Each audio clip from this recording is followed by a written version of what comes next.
Hello everyone and welcome back to a brand new video of Fox Flicks on Josh Scorcher. Today, we're checking out the top 10 holy bosses. Let's hop in and see which deity made this list. Now, I wonder if he means holy like an actual god or holy like magical attributes, like a white mage. Like they're holy. But I guess we're gonna find out when he explains.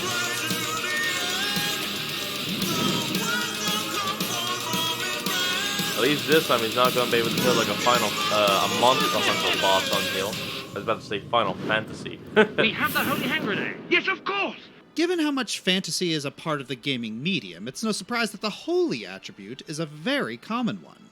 For this reason, there are a lot of ways that a boss can qualify as holy. Paladins, angels, priests, warriors of God, and exactly so on. What I was asking Feelings about. of sacredness, purity, lawful goodliness, all that stuff. Since holy is a bit more abstract than fire or lightning, we're mostly going to be taking into account how they act in the story. This has consequently made making this list tricky. How can they be both a holy character, but also in opposition to you, the protagonist? Unless you're playing a villain protagonist, usually the way this is reconciled is they're a misguided hero we have to fight against, or a religious zealot on a genocidal conquest. As a challenge to ourselves, we're not going to allow god bosses on here. That'd be too easy, and we don't want repeats for when God Bosses gets its own list. Anyway, let's get into it.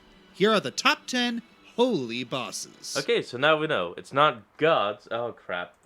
Now we know. It's not god holy bosses, but holy user bosses. Okay, there we go.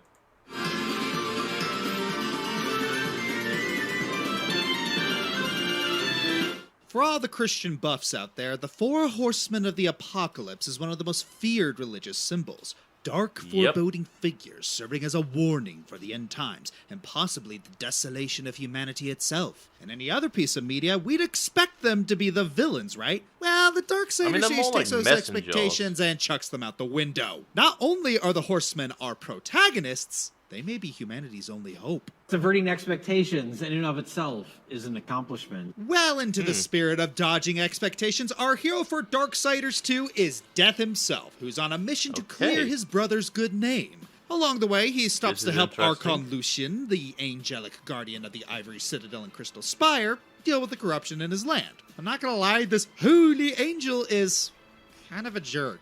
His attitude is basically, I am not holier than thou, mother. But I am holier than you.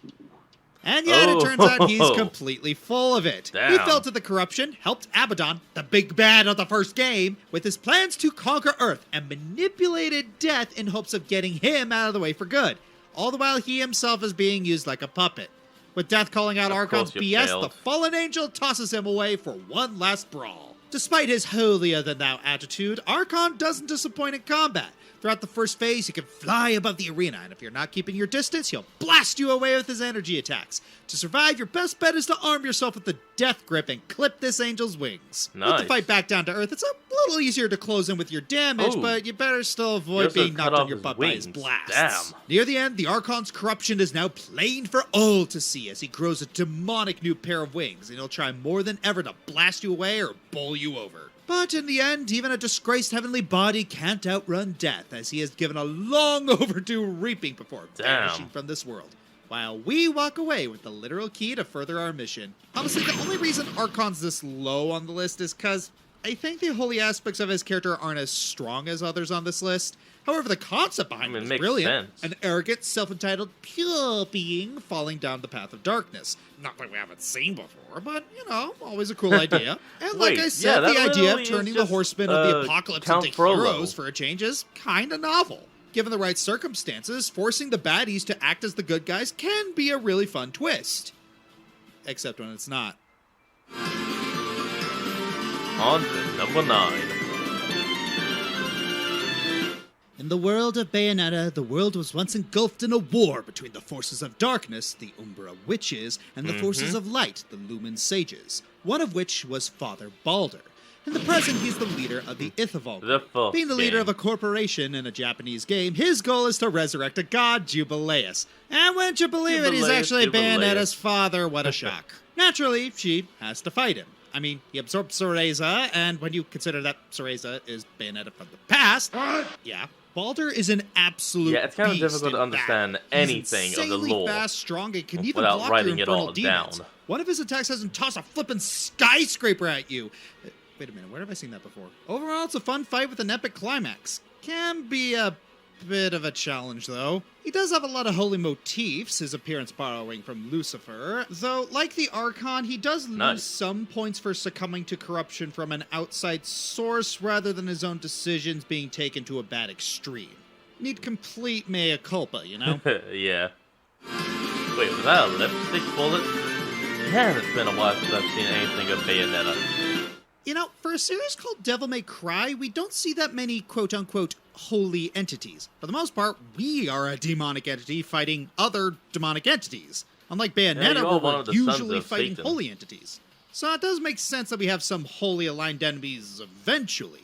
Well, cue DMC4 and the Order of the Sword, a group solely dedicated to worshipping the hero Sparta. Wait, wasn't Sparta Dante's father? Why are they attacking him? Or Wait, what? vice versa? Well, that's not important. It's the Man, holy the lore entity of is these actually games evil is, trope. just- This list wouldn't exist Whoa. without it. Anyways, for the first half of the game, you are playing as Nero, going after Dante and fighting some of the demons plaguing the land. Eventually, you find out the Order might actually be behind some of the issues plaguing the land, and you head back to the church to confront them and save your girlfriend. Well, too bad Big Bro Credo shows up to stop you, and he might have become something more than human. Like what?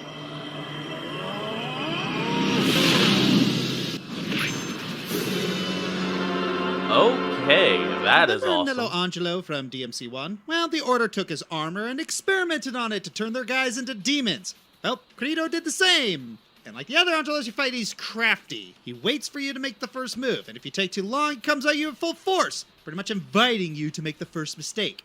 Like many rival Nice. fights in character action games, there are no gimmicks to the fight. It's just you and the enemy wearing opposite, complementary colors. Credo attacks with the sword combo that you need to wait to finish, a front-facing blast that you can guard, and javelins that you can catch and double trigger, though the timing must Okay, that's be cool. perfect. As Nero is more focused on crowd control, you need to wait for your chance to strike and well. If you strike wrong, you can guard and counter. The fight is Of short but course. satisfying. A proper duel between Foster not brothers. bad. I will admit the build-up to the encounter is weak, so it feels like it comes out of nowhere. We don't see Credo since the beginning cutscene, and all of a sudden he's against us when we meet him again. And of course, once the Order threatens Kyrie, isn't he against us? DMC4 is weird. Scratch that, DMC is weird. Either way, this is a It's great difficult fight to and one of figure the out most highlights of of the the lore game. of these games. Oop, damn it, come on. We're back, moving on to, I believe, number 7. I was about to say number 8. For our next entry, we're going to take a look at a franchise that is the pinnacle of sanctity. The greatest channeling of devoutness in gaming Get on with it, spirituals. Josh. Bomberman. I'm If sorry, I told what? you that a series like Bomberman Bomberman? would have a story about gods and demons and the gray morale over following the divine path, you'd probably think I'm insane. I'd question the fuck did But you alas, just take? Bomberman 64, the second attack gave us such a tale. Seriously, who wrote this? Ah, checks out. Oh, Final In Fantasy. this Okay, there you go. less than Never mind. traditional title, Bomberman is caught in a crossfire between two halves of an angel fighting each other. One of the halves is Thertoth, a demon who possessed the space pirate Rukefeld. What are these Rukefeld? names? Before he can be What fully the- awakened with the what power the- of the elemental stones. The other half is the goddess Mehel. Come on. Who inhibits Mahel? Rukefeld's partner Lilith. Okay, finally, something. The scourge of Good the enough. spaceways. Throughout the game, Lilith has been aiding Bomberman with confronting the Astral Knights who guarded the elemental stones. Eventually, though, Mihail begins to take full control of Lilith's body. By the time you have all the stones and reach the midpoint of the final level, Mihail reveals her true plan. She had Lilith guide Bomberman around to defeat the Astral Knights so that she could take the stones off of him in the end. Holy crap, we're Oh, helping the what the- BBEG! And this is also that she can use its power to merge back with Sertoth as the angel who will reset the universe and undo its Um. wrongdoings. And yes, I know we said no god bosses, but see, Bomberman has a Is weird anyone way else of just addressing confused? goddesses and angels. Despite their titles, one acts more like the other, and vice versa, and even the name Mihail is derived from Michael. Yeah, it's weird. So you get around I'm to fighting confused. Mihail in Lilith's body, and as far as Bomberman fights go, it's mostly standard. She attacks with daggers that spread across the arena and will dash for a quick stab at the White Bomber. All the dashing makes her particularly evasive, making her trickier to hit than the average boss, but it's nothing a good slew of ice bombs can't handle. What makes this fight particularly not bad. stressful, however, is her signature move. If Mihail catches Bomberman in her charge attack, she will beat him down instantly and steal the power of the stones off of him. Damn. It's from here where you'll trigger the bad ending fight against Surtoth, since Mihail fell into Surtoth's trap by accidentally giving him the power he needs to break his seal and unleash its true power. Okay, that looks Should you beat her, cool. however, which even then isn't that hard to do, you get to keep the stones as Mihail ultimately surrenders the right to decide the fate of the universe to Bomberman, recognizing her misguided vision and finally trusts him with doing the right thing before merging back with Surtoth. While the fight itself is just okay, Man, the that is confusing. surprising amount of story surrounding the character makes this one of the more jarring bosses on this He's a list. guy I came here to blow with stuff up and bombs. beat the evil demon guy. Why am I suddenly being asked to question a goddess, angel, whatever's decision to reset the universe? It's not super in-depth or anything, but it is strangely awesome to have this sort of confrontation in a series that didn't usually delve this much into godhood and holy spirits. What is Bomberman this? needs therapy from the same guy who does Kirby, I swear. Well, that got me to laugh. Alright, on to number 6.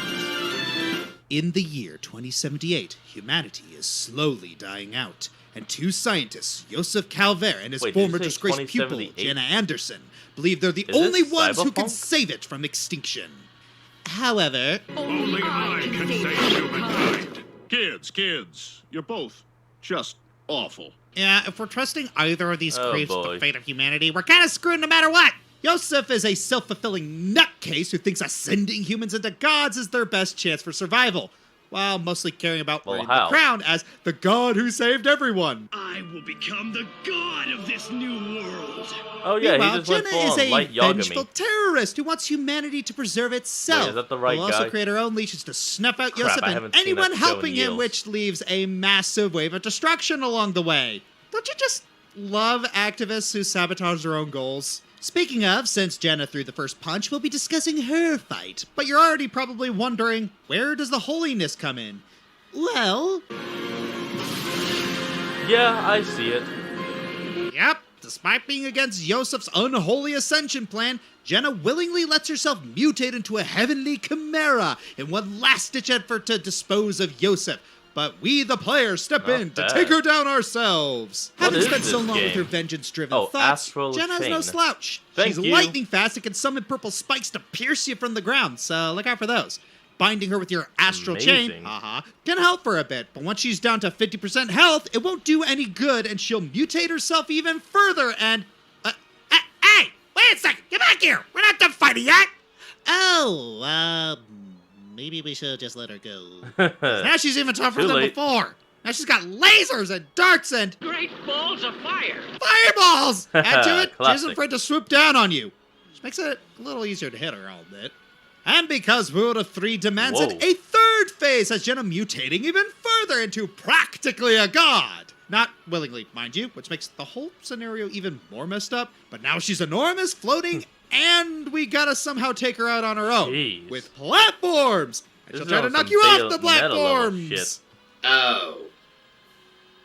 Goody. Thankfully, if you can dodge Oh, that, boy. it should be okay. Oh, as long as you don't mind being swarmed by your minions. Followed by an attempted vaporizing, spike attacks, and more platforms, and even more fireballs. Cinematography really gives you a sense of how Man. harrowing this fight really is. But if you can survive all her blows and land a few lucky shots on her fists, or from a distance, you can finally slay the unholy beast. Which Finally. ultimately results in the player being hijacked by their legion and then attacked by Yosef's Raven Corps, and we're left thinking, oh snap, maybe Jenna was right about Yosef. Yeah, we Oh, boy. were screwed either way, but it feels like we took out the lesser of both evils. At least we got a interesting experience out of it. Damn. We killed the final boss and then we all killed. And we don't even become a boss. Number Hey, 5. Super Smash Brothers, what holy boss are we gonna find here? Well, how about the boss What, that made us say Taboo? holy crap the first time we saw the single-player cinematic? Galeem is the name of this master hand kingpin and the main antagonist of the first half of the World of Light. After obliterating the Smash multiverse, it created the World of Light and blocked itself away in the back with a shield.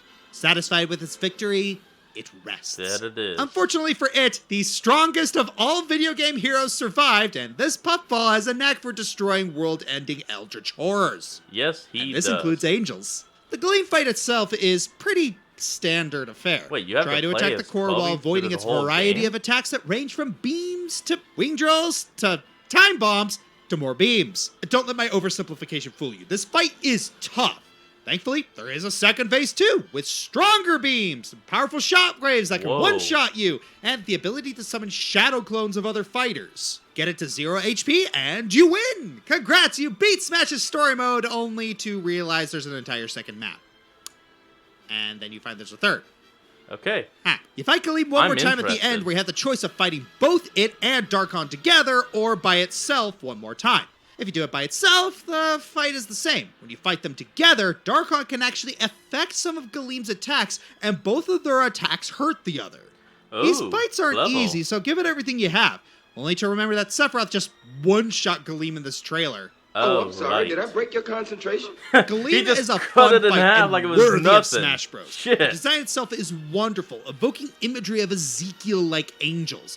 The biggest issue is that we really don't know anything about it besides what we see, and I don't even know how it fits in the whole Smash Bros. Villains Are Society arc that Sakurai has done for these games. Either way, it's still a great battle. Just confusing as hell. Let's go. On to number 4.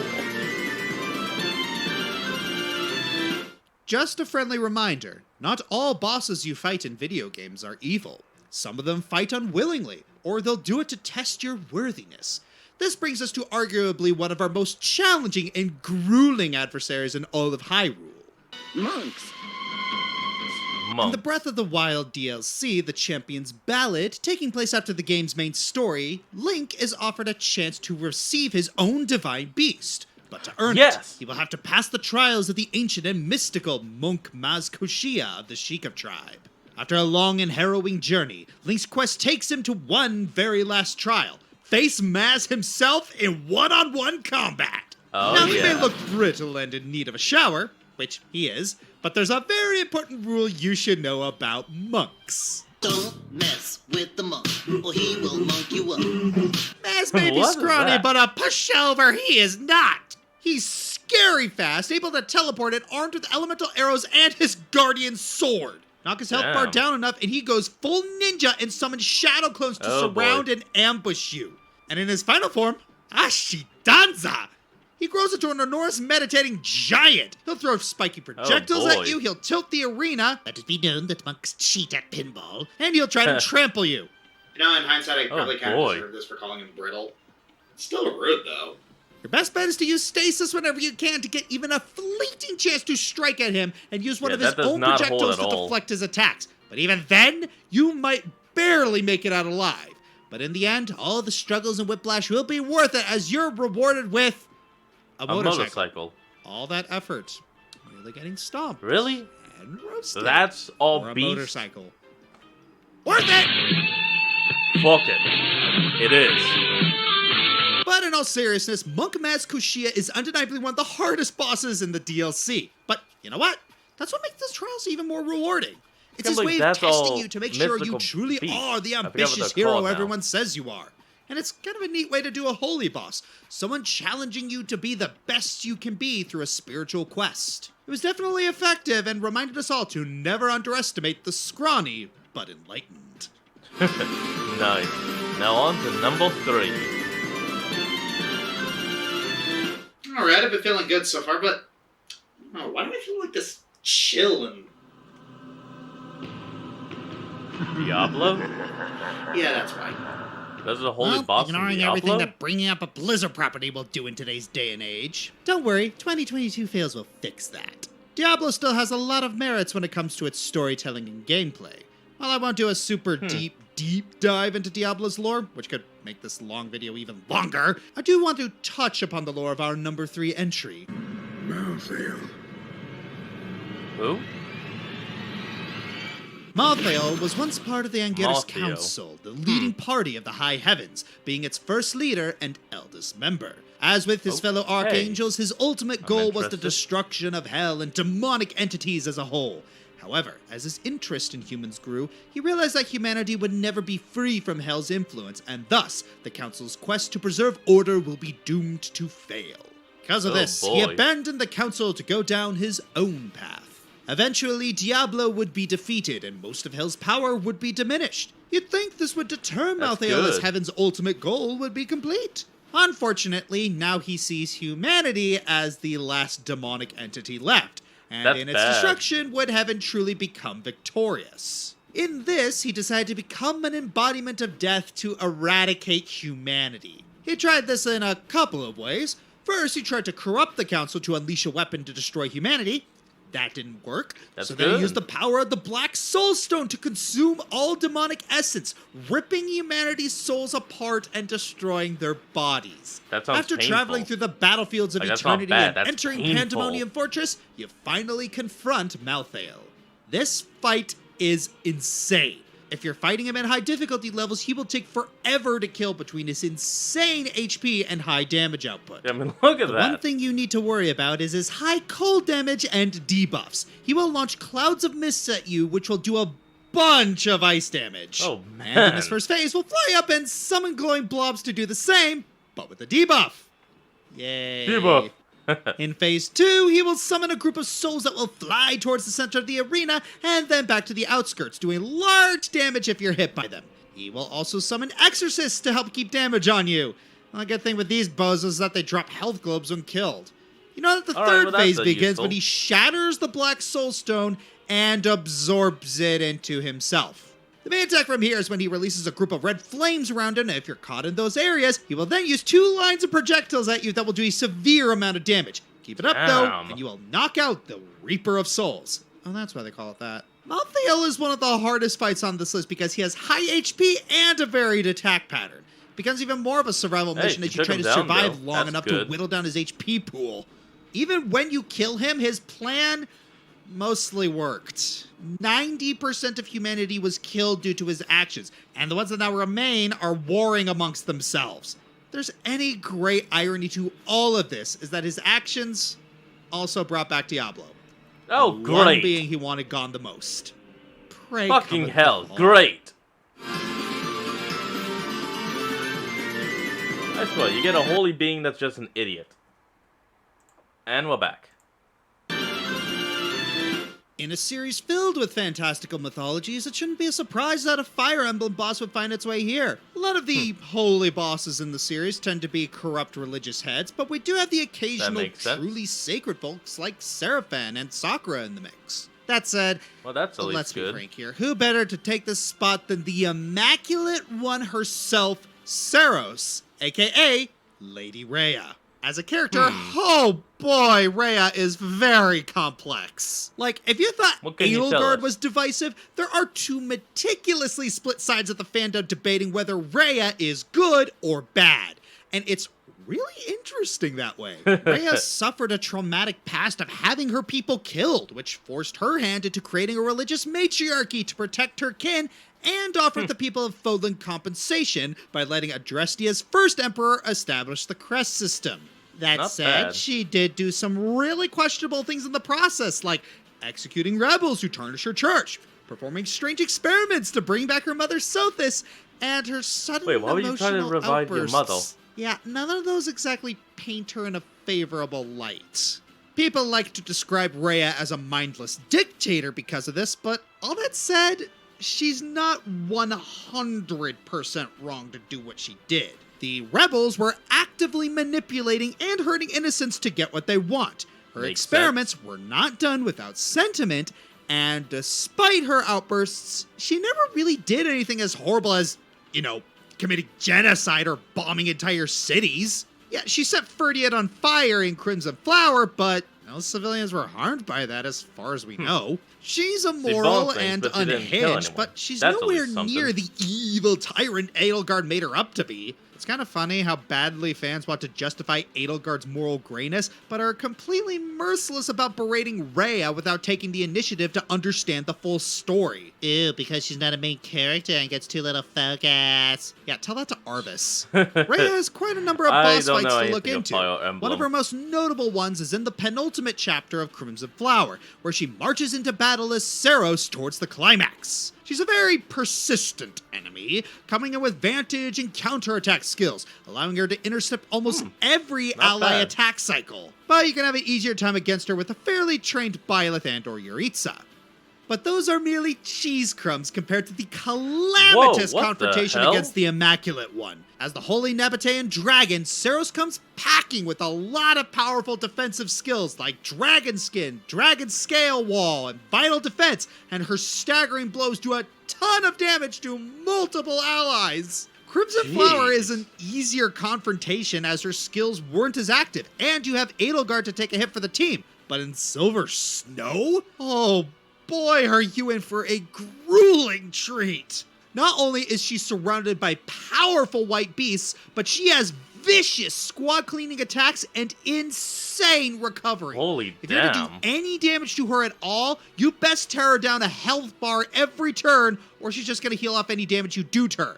Unless you get rid of all of her barriers. Easier said than done when she's constantly surrounded by walls and pillars blocking you from going around her. Since this is Silver Snow, where you don't have any of the three lords with you, you're short of any super strong units to help take a hit and deal Oh, back a good frickin' amount. course. So you're already a better be fully trained and equipped. She's no slouch in Three Hopes either. You encounter her in Scarlet Blaze, Golden Wildfire, and in Arvel's Paralogue. And they're all differently hard. Golden Wildfire comes after an Differently hard how? epically long battlefield fight, while in Scarlet Blaze, the battle is in a really confined space. While she does have huge attack telegraphs, they don't help much considering you're in a crowded area facing her enormous AoEs on top of super armor. So yeah, it goes without saying that Saros got all Okay. the chops to serve I on the see table why when it she's, comes to her second. devotion as a paladin to the church she oversees. Whether you feel bad for her or enjoy cutting her down any chance you get, it's hard to deny how tragic her situation is. I She's get it not now. an aggressor or a tyrant, but she lacks the willpower to make the changes to Fodlan where it really matters due to her desperation to protect Sothis' legacy. But I honestly, see I now. think that's the mark of an amazing antagonist. You don't feel too bad for her that you defend every move she makes, but if you take the initiative to try and understand her plight, you know it's no better to demonize her from any goodwill either. She We may don't not see her really be a completely mustache black or twirling completely villain, but white. considering the lack of good antagonists in She modern is Fire the Emblem, I'll gray take what I can get. spectrum. Man, that's something. Honorable mentions. Conmaker, Doom Eternal. We spent so much time shooting Hellspawn, now we gotta shoot at Angels. We're gonna mix it up. Nice. Uriel, Darksiders 1. Really cool fight, but not as heavy as the Archon. Not Highness, bad. Kirby Star Allies. The Mage Sisters owe him Oh, his yeah, he kindness is like a before he went priest. insane. Good thing Kirby can save him, knowing others don't share the fortune. Sephiran, Fire Emblem, Radiant Dawn. He's definitely got the divine presence of a servant of the goddess, though he does seem too mellow to put up a fight of his own. Okay. Lamington, Disgaea, Hour of Darkness. Not a bad guy. He ultimately wanted to bring the Underworld and Celestia together. Don't know if I'd agree Makes with sense. the way he did it, though. Gabriel, bad. Ultra Kill. Bow's flashy, but it's stupid short. Dogma, Binding of Isaac. After all the bloody and gory dungeons, we're left facing a biblically accurate angel. Oop. Alright, folks, it's time to see who topped this list. Who is the holiest holy boss? In the Shin Megami Tensei series, the choice is yours whether to fight with the forces of law Persona or boss? chaos, or reject them both entirely. In 4, your main human companions, Jonathan and Walter, are aligned with the forces of law and chaos, respectively. As the game progresses, each of them drifts further away from you and towards their respective alignments. Eventually, the conflict between the angels and the demons escalates into all-out war. The archangels will fuse together to form Merkaba, but this requires a Ooh. human sacrifice. Naturally, Jonathan volunteers to be said sacrifice. And this is where things get interesting. If you're on the law route, he'll fight alongside you against Lucifer. On the chaos or neutral routes, he's your enemy. Of course, it is Huh. kind of Well, hard that's to side with him kind of given an that he asshole kills thing. Isabeau in the law route. His justification? She read manga. Is that it? No, I am dead serious.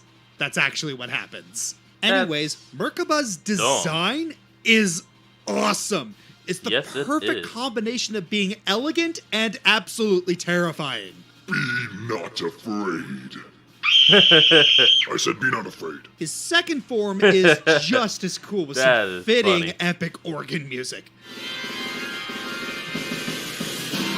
Not bad. Even In I gotta battle, say this is he's great. an absolute monster. He can inflict debuffs and use concentrate to enhance his spells. And one really cool touch is that the dialogue will change depending on what route you're on. If you're on neutral, he'll acknowledge your fighting prowess. On chaos, he'll declare that you're just another demon. Your sin is beyond the grace of God. God, I don't want to have anything with him. Merkaba perfectly encapsulates the criteria of the Not list. bad at The all. self-righteousness, the heavenly presence, the extremism, it's all here. The fact that you can get multiple perspectives on him really helps him develop beyond just another genocidal angel. While other fights may have better gameplay, Shin Megami Tensei's system feels more effective for the holy theme, almost like a theological debate.